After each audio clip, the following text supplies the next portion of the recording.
6i News. This is Connections. I'm Evan Dawson. Well, this hour we are on the road, coming to you from the Greece Early Learning Center, and we are exploring youth mental health with professionals from the Greece Central School District, as well as the Center for Youth this hour. And of course, we will have guests who can share their own personal stories as teenagers who've had to work through mental health challenges. Youth mental health is a mixed picture in the United States. On one hand, the last decade has seen more emphasis on this subject than ever before. On the other, kids are reporting all kinds of serious mental health problems. Many experts call it a crisis. If the last decade has brought more attention to youth mental health than we've ever previously seen, why is youth mental health getting worse? About 40% of high school students report persistent feelings of sadness or hopelessness. That is a 10 percentage point spike from just a decade ago. And there is no short or simple answer for why or what to do. But in Rochester, as in many American cities, kids were really hurting during and immediately after the pandemic.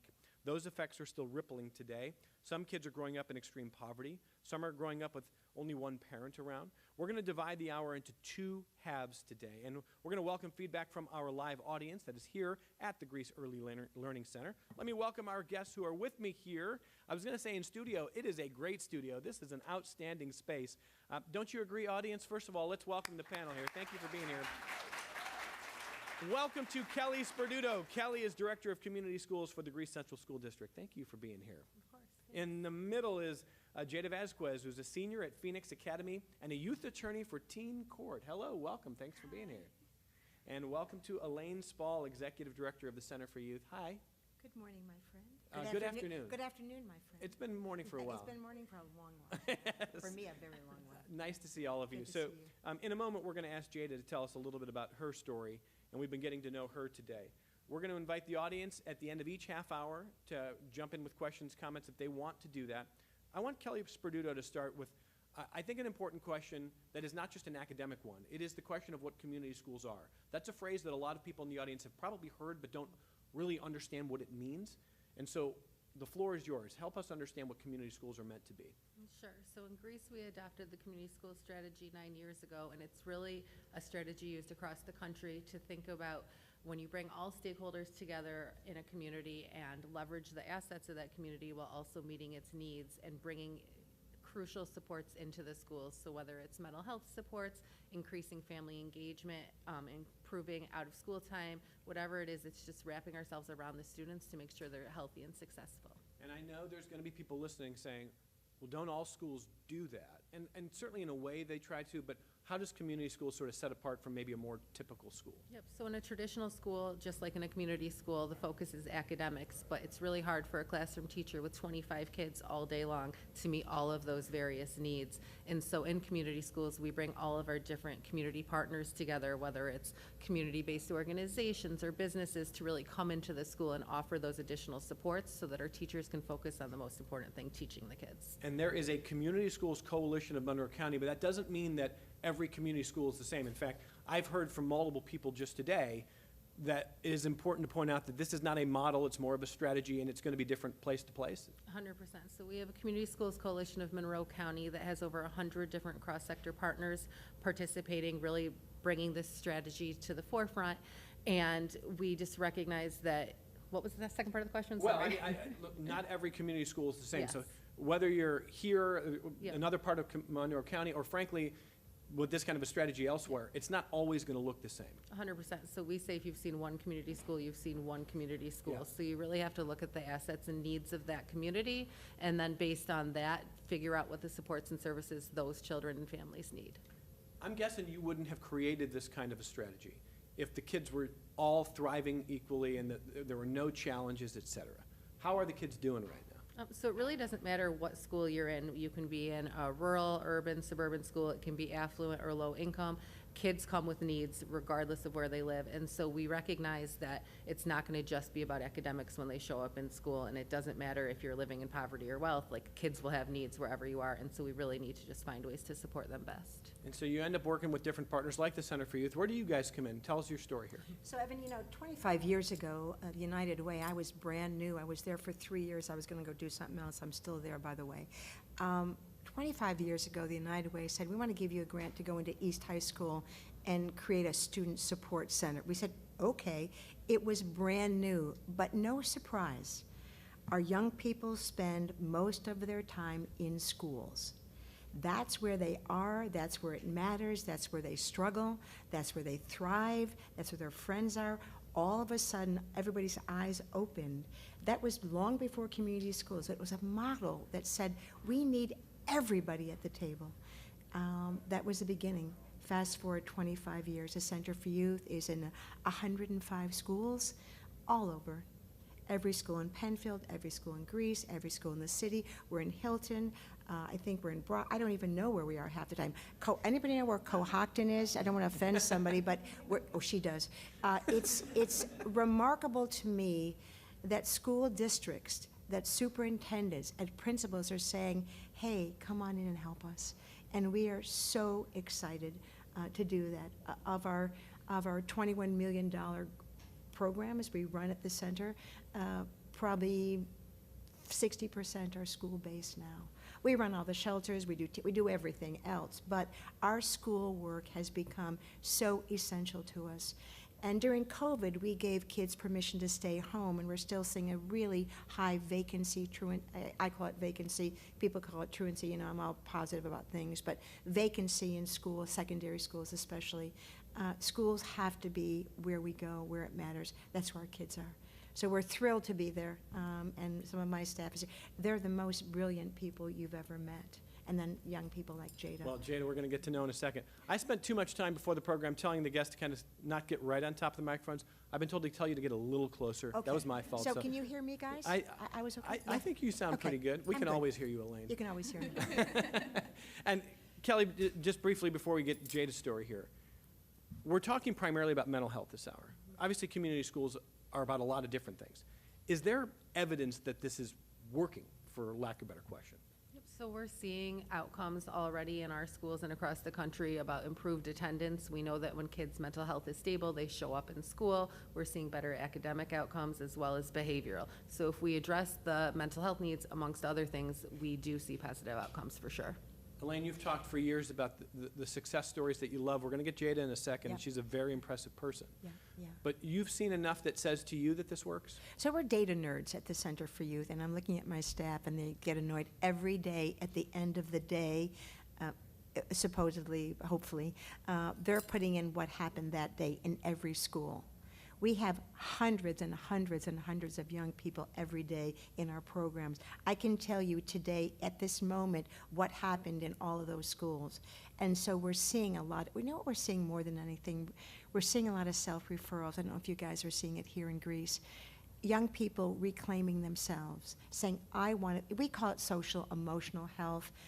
We're not clinicians, we're not docs, we don't prescribe at the center. We do social emotional learning, restorative work, repairing harm, building community. That's what we do every day.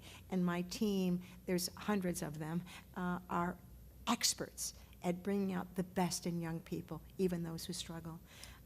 So Jade is a good example of young people who found a way to reclaim herself in the way that worked for her in a large school district, and it's really amazing. One other quick thing. Jada was a teen court attorney on Monday night. The case that she heard, she was a defense attorney. She was defending a young man who had had a critical mental health crisis, arrested actually at Strong Memorial Hospital. Not important, the kid or where he was from. And Jada defended him and talked about what happened to this young man who was off his medication. He was there that night, his grandmother was there, and he was on meds, and he was lovely. So you see, we have to be thoughtful about how we intervene with young people, one by one, one by one. Jada is 18 years old, and getting to know Jada before the program, and by the way, when you speak, get right on your mic, not right on it, but get a little closer, because we want to hear the story here. You moved to Rochester when you were 14 years old, is that right? Yes, sir. Moved from South Carolina? Yes, sir. What was early childhood like for you? I moved a lot, so it wasn't a place where I was stable at. So learning academic things, it changed. A lot changed. Trying to learn different things in different schools and then learning a different language, it was a lot difficult. So when I got to Rochester and I moved to a Spanish school, which I didn't too much understand. It didn't make sense to me, but there were people there to help. Even though the school was a community school, there were still people there to help. Even if they had little, they made it more. So I appreciate that so much. But getting to where I am to now, getting older, it was hard because I didn't understand the speed, how it is from South Carolina to Rochester. The speed is a lot different. They learn a little bit faster. Up here, they learn faster, but like in a slower pace for kids to understand. And with me, they work with me a lot for me to understand. So I was very appreciative of what I heard about Odyssey. I heard about all the help that they can give me and what they can do for me. So I reached out and I went to Odyssey, and I put my foot first. I didn't let nobody say, oh, this is what you need to do, here we go get there. No, I went first. I had to make the decision and was like, I have to make things better for myself, because the way I was learning was not the way I wanted to learn. So I had to get there with myself and then learn how to ask for help. Most kids don't know how to ask for help. I had to learn to ask for help. I'm still learning how to ask for help.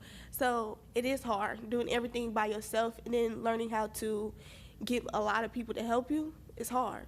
Sometimes I look at it as an embarrassment, but I got around people that was like a home to me to tell me that's not an embarrassment. You are somebody that needs help, so this is what we can give to you to help you. So I appreciated that.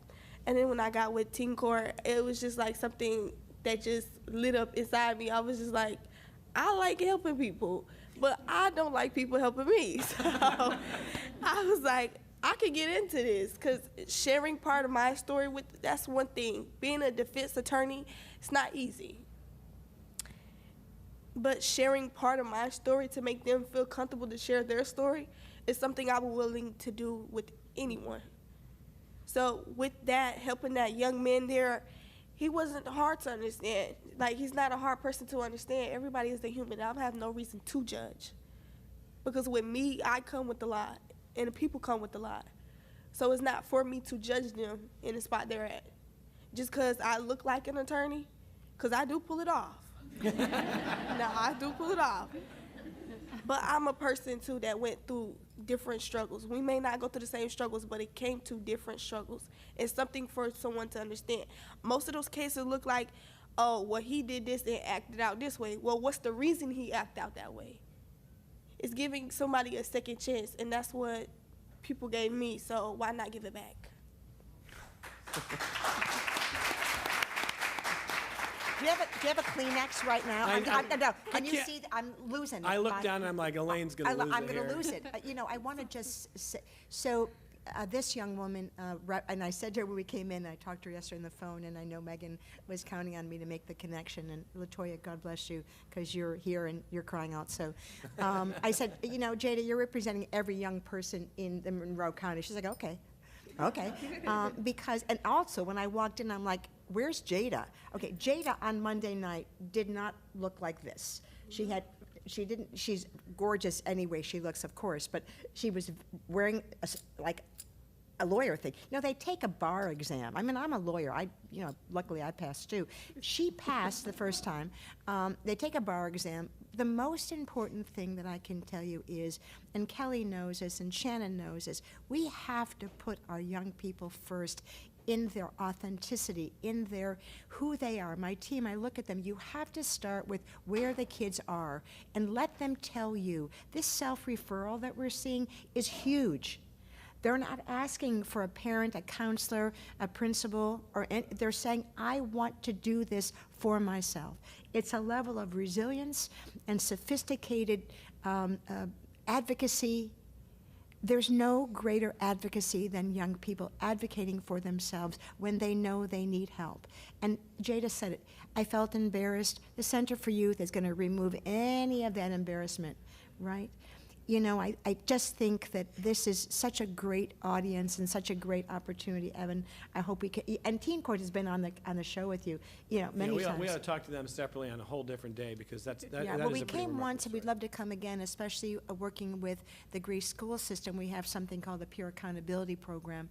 So when a young person is long-termed, they can go through Teen Court and have that reduced to a much more manageable time frame. So, yeah. Ooh, so Jada, let me follow up on a couple points here, and I want to bring Kelly in on this too. So before you came to Rochester, how many times do you think you moved? From kindergarten to elementary, I moved since in between those. So I would say roughly like 5 to 6 times. 5 or being 6 that different young. times. Starting over, Yeah. trying to make friends, trying to figure out Mm, academics. life lessons. Yeah. So, yeah. What was the hardest part about starting over every time? Life lessons. Learning how I was raised is not how, like my aunt said, don't forget where you came from. I was raised with a lot of respect. I'm going to still carry that to the day I pass away. But moving to different places, you're not going to get that same respect everywhere you go. But you still have to carry that with you no matter what. So those life lessons that I had to learn even from a young age, growing up a little bit too fast, still having to learn that in school. And not everybody understood me, but I was still being the person who I am. So one thing about it is never lose track about anything. So like when I moved schools, I had to figure out what kind of kids these were and are they going to change me? Because being around people can influence you to do different things. And kids did influence me to do different things. And I got into trouble a lot because I forgot where I came from. So when I got a little older, got to understanding that you could be a child, you could be a kid and do kid things and not grow up so fast, but also remember where you came from. So yeah. And so now, when you describe coming to Rochester and ending up in a community school, again, I was going to say model. It's not a model, it's a strategy. Ending up, Kelly, I'm learning. How's that? You're doing great. But you end up in a community school, right? Yes, And sir. you kind of briefly described this, but having a chance to get a little bit more support in one place that maybe you hadn't seen before. Yeah. What has made the most difference for you? The difference was when I switched from Odyssey to Phoenix Academy, I realized the big difference. I seen that I always struggled in big schools because there was one teacher in there. So not one teacher can just help me with how my brain works. My brain works a little slower than others. Some may work a little faster than mine. So trying to learn the speed of how they try to teach me wasn't working. And I got into trouble a lot, so it just wasn't working. So when I got to Phoenix Academy into like a smaller classroom with somebody that understood my level of learning, helped me out a lot. I got to my senior year, and I have all of my credits before any senior, so I was proud of myself that I got to there, even though I did struggle a lot, but I got all my credits, so that only left up to 3 classes. 3 classes I still struggled in, but they let me know. They gave me after school. They gave me extra time, so even though if I got to leave early, they gave me until 7th period to finish everything I needed to finish. So like regents are coming up. They give me extra time. So until school closes at 3 o'clock, that's the time you be there and that's the time for you to leave. So extra time for them to give you and then for them to work with you. So like if you email them about something, they'll hit you back so fast about what you need. And that's one thing I really like because in big schools I couldn't get that. And then they understood what they took me through certain tests to like see where my brain was at and why I'm this difficult at learning. And they helped me to get to where I was at. So I'm passing. I have all my credits and I'm being a future president. I'm gonna be a president one day. So they're gonna get me far. So Kelly Perduto, preparing for this and trying to learn about community schools, I was kind of searching around asking, is there criticism of the strategy, et cetera, the approach? There's less criticism, but it's more questions. And the questions are, does this mean there's less accountability? Does this mean there's less resilience? whether it's dealing with mental health, whether it's dealing with grades or assignments, et cetera. What I'm hearing is that this is not an accountability-free model at all. It is more of an understanding an individual model, or a strategy, I should say. Yeah. But I mean, I don't want to speak for you. I mean, I understand what the questions are. Can you address some of that? Yes, so I think people hear community schools and hear about all these extra supports and don't recognize that that's on top of the main thing. So we teach academics first and foremost, but then after that, we're layering all the other things in. Jada's obviously an incredible young woman, but if she didn't have the teen court, she didn't have a social learning specialist, we didn't have counselors or therapists there, all of the things she brought to the table would have been left out and ignored. And how is one teacher really going to be able to meet all of those needs and teacher and get all of that done? So in the community school, we say, yes, the academics are important. We're going to push each and every kid to be their absolute best, but let's give them all the tools and strategies and things they need for that. And we know that as a school system, we can't do that on our own. So the Center for Youth, I think our last data check said we had 5,000 touch points with youth in our schools from Center for Youth employees only. So that's 5,000 times another individual came and worked individually with a student, whether it's for 5 minutes, 10 minutes, or an hour. It's giving them the supports they need to build that resilience. Jada's clearly incredibly resilient. We didn't take anything away. We just added more for her. Well, in a moment here, before we switch out the panels here, if there are questions, comments from the audience, we'll try to squeeze them in this half hour here. Elaine Spaulding, can you address also the importance of kind of the both and, the accountability while also recognizing, Jada's describing being a defense attorney on Monday night this week. Right. 3 nights ago, you're in teen court, and you're talking about a story in which a person was off medication, behaving in a way that might not be typical or desirable or productive, but you want to understand the human being, and you want to understand why is someone behaving this way. Probably not to say, well, there's no consequences, you're off your med, but to say, who are you in your life, what are you struggling with, what's going on, and how do we sort of address what's going on.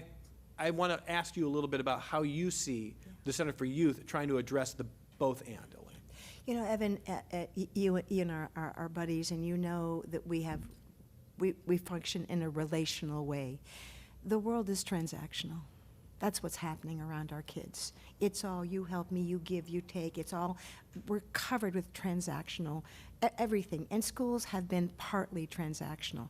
This is relational. This is no surprise. We love each other. And she walked a red carpet. I mean, this is impacting young people, just investing in young people in relational ways that matter. That shouldn't be a surprise. The world we live in right now, and you guys know it, is chaotic for young people. We try to keep, you want to keep your kids away from too much media, right? This is an initiative.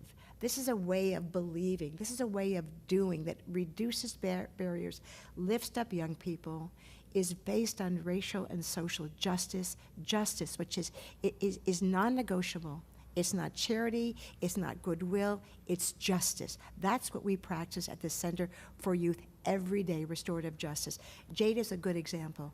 What happened Monday night was amazing. Just quickly, there were 18 teen jurors that night. There were so many kids, we had them all on the jury. 1 kid, 2 defense attorneys, 2 prosecuting, and 18 jurors. This is a sanction. It's a sentencing court. So this young man admitted guilt, has to have that, right? Because he was arrested. We're not going to decide guilt or innocence. These are, young people. The jurors gave him 12 and a half hours of community service, 8 mandated counseling sessions, and a 500-word essay that he wrote to himself about who he was, what his value was, what mattered to him, and how he was going to do better. That's young people. Don't give up on our kids. They are brighter, they're smart. Those who are closest to the problems in our community are closest to the solutions. We think we know it all. Listen to Jada. Well, we're going to give Jada the last word in this half hour. So you said maybe a president, but what do the next few years look like for you? Nursing and law school. Nursing and law school. So I did get an idea that I love so much to do. So I love nursing and I love law. but I also love helping people and fighting for people. So why not be helping in-law for elderly, for kids that get mistreated in a nursing program, or like elderly people that get mistreated when they get home care or when they're in home care. They get mistreated and they get pushed out of the way just because they're old or just because they're kids. Why not fight for them and still help them get their health care benefits? So I would love to do that, but also be a midwife or a travel midwife.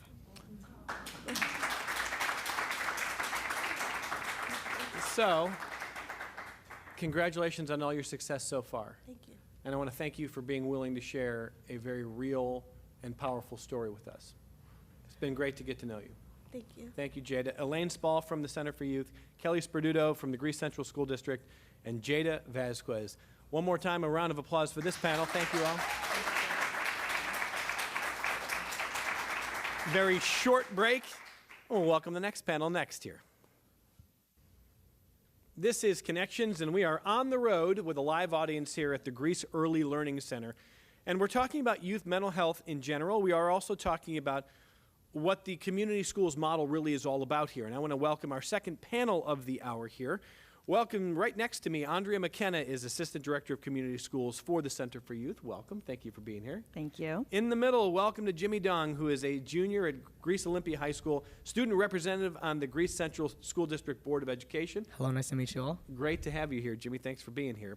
And Dr. Shannon Heller. Shannon is principal of the Greece Community Early Learning Center here in the Greece Central School District. Thank you for being here. Thank you for being here. So before we get Jimmy's story here, I want to ask Andrea and Shannon to kind of add to some of what you've heard here. I think the community is hearing a lot about community schools today.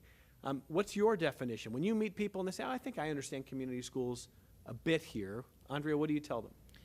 So I tell them that community schools is a strategy used that leverages community partners, parents, teachers, and admin to create an environment where students and families thrive. And it can be done a lot of different ways, but the most important pieces of it are having trusting relationships with all stakeholders. So of all the different people you've worked with, without naming names, what's an example that you can think of that you say, well, this is how I know this works? So one example of how I know this works is here in Greece, we have a community partner that they mentor our students, and our students go to they're a car dealership. Our students go to their dealership, they get mentored, they get trained, and then eventually they get hired to work in the dealership. So it is a two-step process. They're getting mentored by staff at that dealership, and then if the dealership is also getting the benefit of having employees that they've trained. So that is a beautiful example of how it can work. Well, in the first half hour, I received a text message from John Love with Bob Johnson Chevrolet. I'm not naming any names. I'm naming names. Sorry, John. And he says he works closely with Kelly in the program that they developed at the dealership. And he says, Kelly in particular is amazing, and I can't stress enough how amazing they are working with the students. You picked great panelists to be with you today. So, no, that's a really lovely note from someone who John has told his own personal story on Connections, and clearly is invested in seeing students get a chance here. So, I think that's great. Why don't you, Dr. Heller, tell us a little bit about how you explain what you do to the community? All right, well, I will also second that it is relationships, right? But I will also say we consider ourselves at the school just like we want to be the hub of the community. We want to welcome everyone. We want to provide for resources and relationships that people, families, and students are always going to be at the center of what we do. That's the end game. But we wrap ourselves around the parents and the families to wrap ourselves around the students.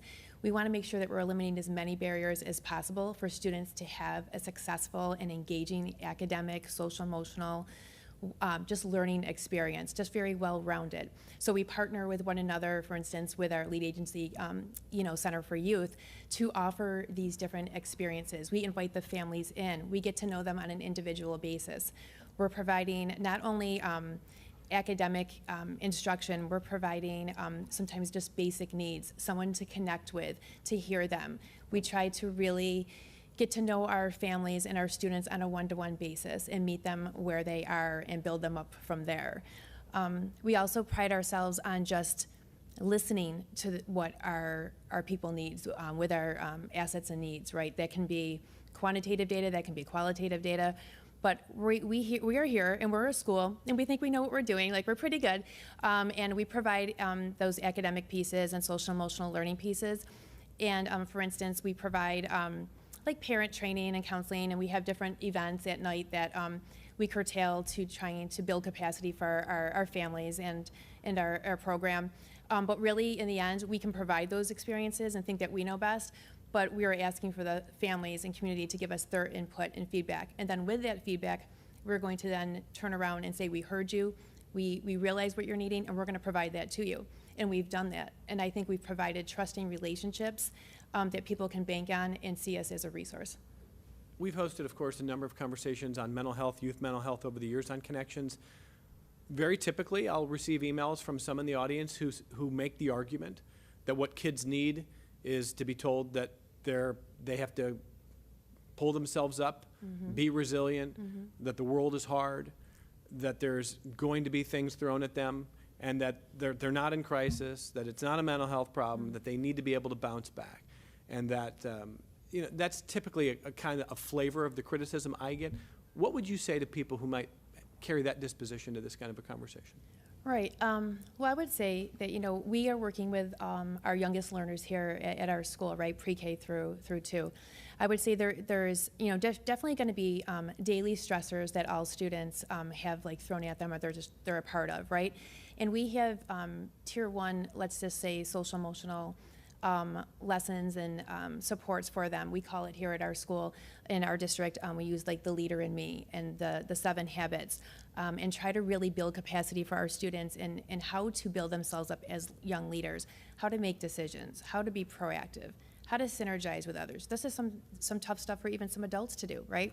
But we really try to empower them and give them the tools necessary to do some of this work at this very early learning. So we want to honor that. We have to listen to our students, right? We're going to embrace what they're telling us. If they need something, we're going to honor that, but we're going to give them the skill set then to meet those issues, those demands, or whatnot. And that's just at that surface basis of like building that resilience. And then certainly being in schools and at these earliest ages, we do have students who, a percentage of them, who do need some additional supports in order to access their learning. And that's where another piece of this wonderful partnership that we have with community schools and Center for Youth is that we're able to partner with some of these agencies. Let's say that a child is experiencing trauma at a very young age. Well, they're not going to be able to access their education if that's the case. So how can we remove these barriers, work with the family, work with the children, work with these agencies like a Mount Hope, like a Genesee Mental Health, Center for Youth?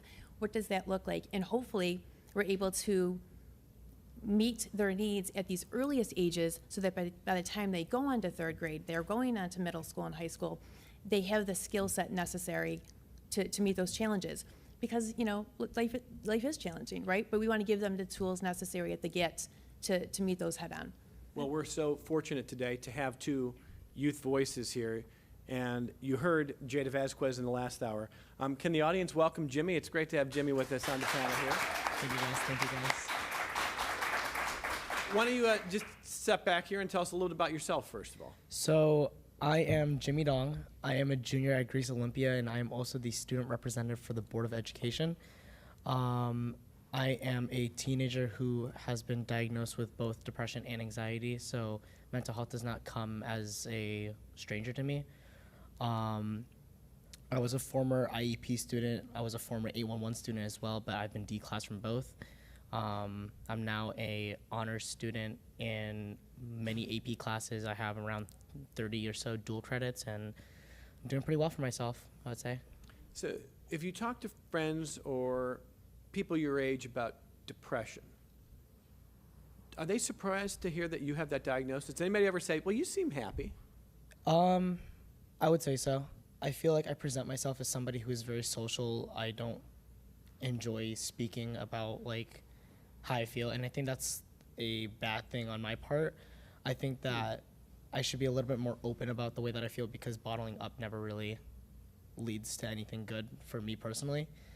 I think announcing it to my closest friends, they were always like, yeah, but like, I don't know why you're surprised, because like I have spoken to them, like, because they're like my closest friends who I've been friends with since like middle school. So they're like the only people that I really open up to, and they're like, I don't know why you're surprised that you have it. Like, I'm glad that you have your diagnosis, but like, what now?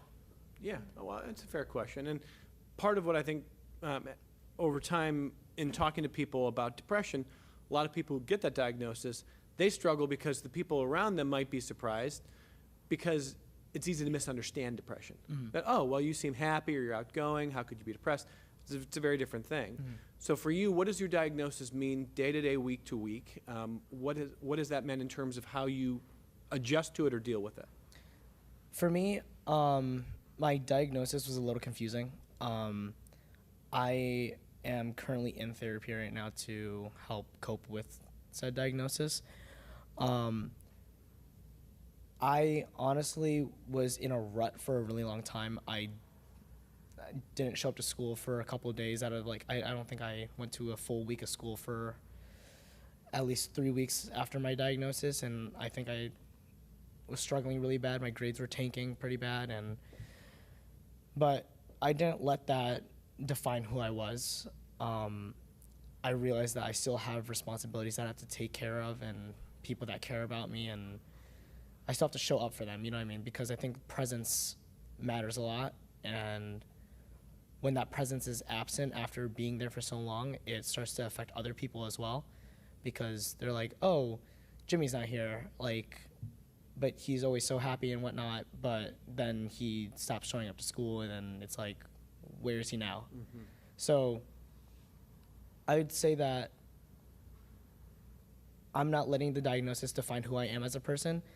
I'm using it as like a stepping stone to grow from where I was back then, and just trying to stay with the flow of things. Wow. Yeah.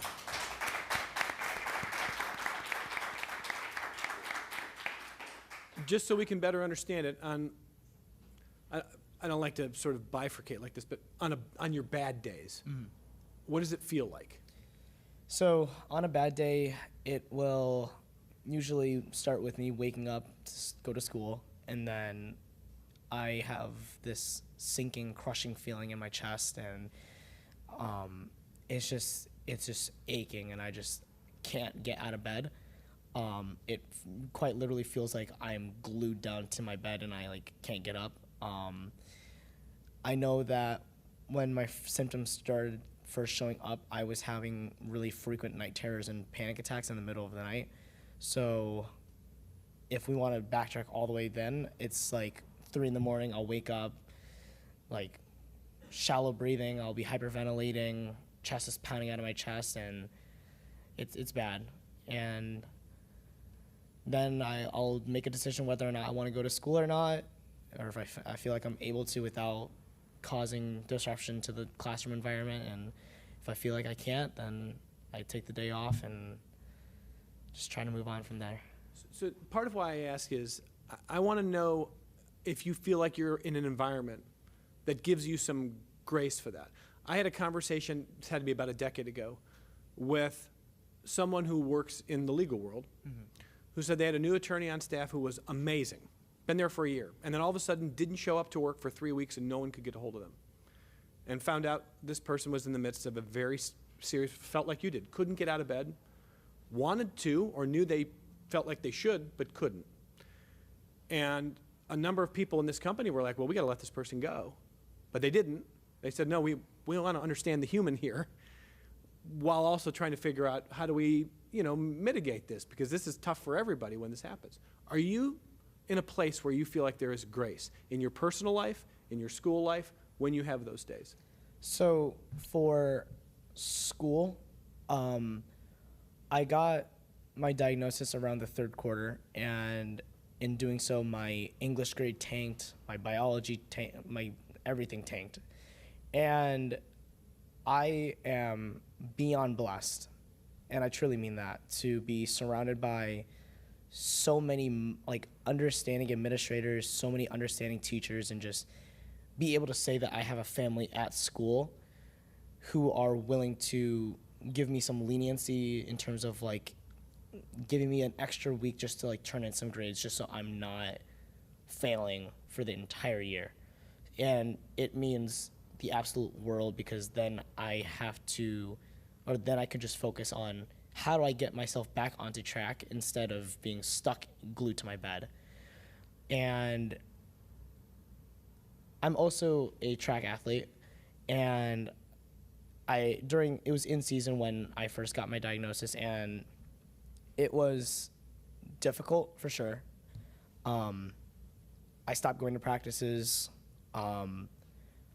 I stopped showing up to like meets every once in a while, and I lost all motivation for the sport that I loved. Compare this to indoor season when I was a leader doing warm-up drills, going through workouts with people, and just being there even when I was injured. And then now it's just like I can't even bring myself to get onto the track and do a lap. So I talked to my coaches, and they were understanding about it, and I just have been popping in and out, and my season's over now, and breathing a fresh breath of air right now. So, Well, Shannon, this is a remarkable, so you're 17 years old? I'm 17 years old. The ability to talk with this much, I think, maturity and understanding of a diagnosis like this is impressive for any age.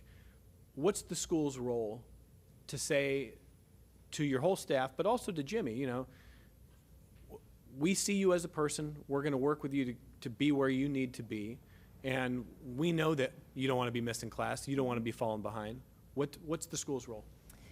So first and foremost, I think there's a why to everything, right? So when you see children presenting in a certain way, you see differences in behavior, attendance, whatever that is. There's just a why behind all of it.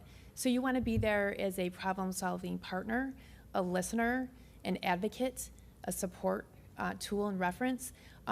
Jimmy happened to be at the school that I was at when I first started out as an assistant principal at Longridge, and our paths crossed briefly.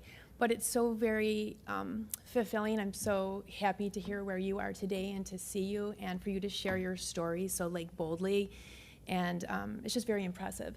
But that took time. This takes great. He's very brave for doing so. I think it takes time working with the family. It's not giving up on anyone, right? And to just keep going, be persistent in finding partnerships and ways to support all of our students, right? Never giving up. And we always want to make sure that we're working towards empowerment, right? Meeting our students where they are. And everyone learns differently. I think that's so hugely important to note that. And that's okay, that's who we are, and it's up to us, the ownership of schools, to meet our children where they are and to provide for them and for their families what they need. That's on us.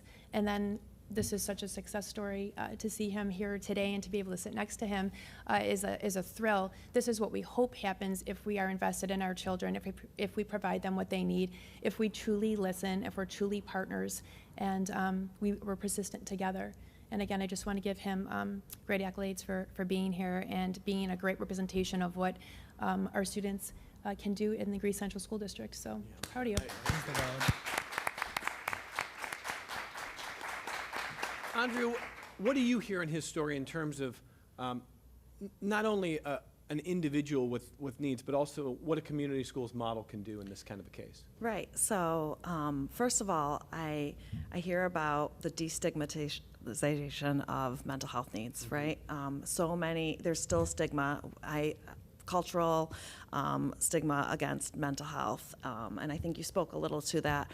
And that's one of the things we can do with the community school model, is that culture of safety, belonging, and care that we bring to our community schools, where everybody feels welcome and everybody feels like they're part of the community. The other piece of it is one of our programs is with Genesee Mental Health, where counselors can come in and meet with children during the school day, so children aren't losing academic time, they're losing less academic time, and then they have consulting hours in which they're able to meet with teachers, and they're able to be a part of the plan for integrating that student back into the classroom. So all of this comes through community schools, the culture of belonging, safety, and care, the mental health, and then the expanded and enriched learning, in which he's able and welcomed back onto his track team, because we know that out-of-school participation is a lot of what brings our children joy and brings them into the schools. I mean, so Jimmy, I have a twin brother and was diagnosed with depression in probably teenage years. So both of our brains have, different things that go on here. I get migraines, I get night terrors. I can relate to that 3:30 wake-up, man. Except for I've jumped down a full flight of stairs in the middle of the night before waking up. So, I mean, it's not exactly the same. But one of the things I think about with my twin brother is his manifestation, if I think about it that way, is different than mine. There are days where it's hard for me to get out of bed, but there's nothing that prevents me from doing it because of brain chemistry or an actual diagnosable illness. For him, there are. And we were not treated the same because of it. We're looking like, well, those are two brothers. Get up and go. Resilience is always important, but for my brother, it's not the same. And that, I think he's actually one of the most resilient people I know. He's having an incredible life now, but has had some hard times in ways that I can't fully relate to. What does resilience mean to you? And do you feel like a resilient person? So, it's funny that you bring up the word resilience because I'm in a program that, for our school, that gives me a grant to participate in college level classes over the summer. And it's an early college high school program, and I was able to take studio art. And one of the art pieces that we were told to make is a self-portrait. And for my self-portrait, I drew a tortoise, funny enough. And I chose the tortoise because it resembled my resilience and the endurance that I had to take through life. And to me, resilience is getting up and realizing that sometimes you need to take a day for yourself. It's okay to take a day for yourself because at the end of the day, you can only do one day at a time. You can't focus on the future, the past, because if you focus on the past, you get tormented by your cringy life decisions, and then you can't focus on the future because then you have anxiety all the time. So to me, resilience is speaking up for yourself, believing in yourself, and just knowing what your limits are, even though things are hard. And that's what resilience means to me. Awesome, man. Yeah, that's well said.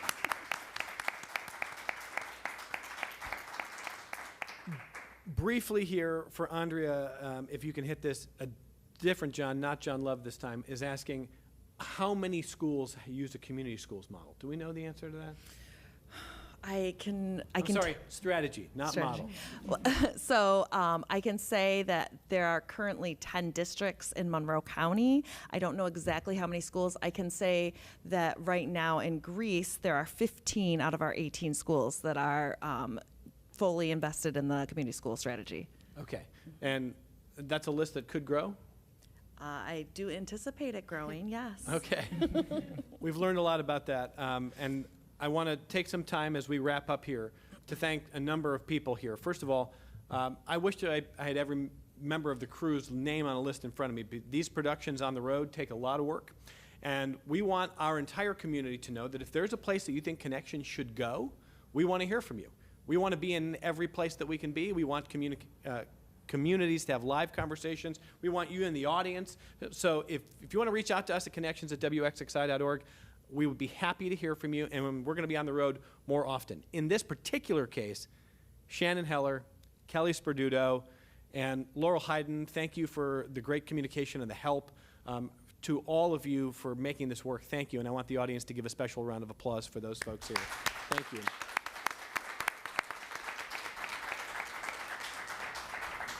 On a day like today, Jimmy and Jada decided to tell their stories in the most direct and raw way that I can imagine. And I promise you, Jimmy, people are better and smarter and stronger for hearing it. You have helped people just for doing that. So thank you for being willing to be here and step up and do that today. Thank you very course. much, Jimmy. That was awesome. Jada as well. Thank you, Jada. Really, really great. And I'll thank everyone who is a part of the panels here from the Center for Youth. Elaine Spall is the Executive Director of the Center for Youth. Andrea McKenna, Assistant Director of Community Schools for the Center for Youth. And Andrea, there's probably a much bigger staff that we can't even name here. You got a great team there, don't you? I absolutely do, yes. Thank you to the Center for Youth for the conversation today.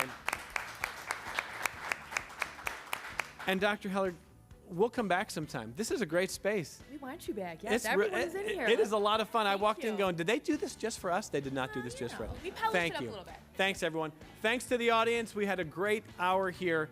We got more connections coming up in just a moment. Thanks.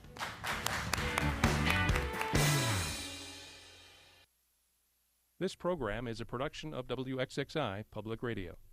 The views expressed do not necessarily represent those of this station, its staff, management, or underwriters.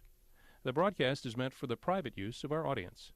Any rebroadcast or use in another medium without expressed written consent of WXXI is strictly prohibited. Connections with Evan Dawson is available as a podcast. Just click on the Connections link at WXXInews.org.